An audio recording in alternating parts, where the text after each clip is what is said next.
Hello guys, so today in this video I'm going to show you how do you add Spotify's playlist to your Instagram bio.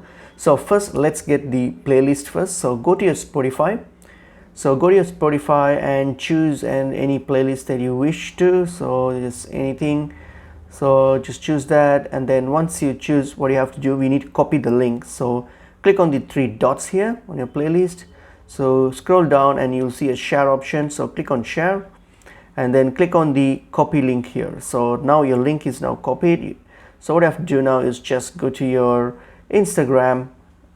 All right, so go to your profile on your Instagram. So once you're there, then click on your edit profile.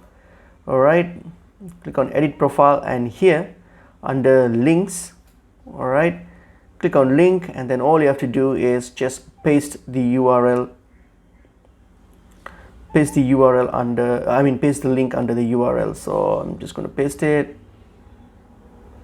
That's it. So that's my Spotify link, playlist link. So just paste that and then just hit on the blue tick there, and that's it. Your link is now added to your Instagram bio. So that's pretty much it is. Hope this video is helpful. See you guys in another video. Thank you.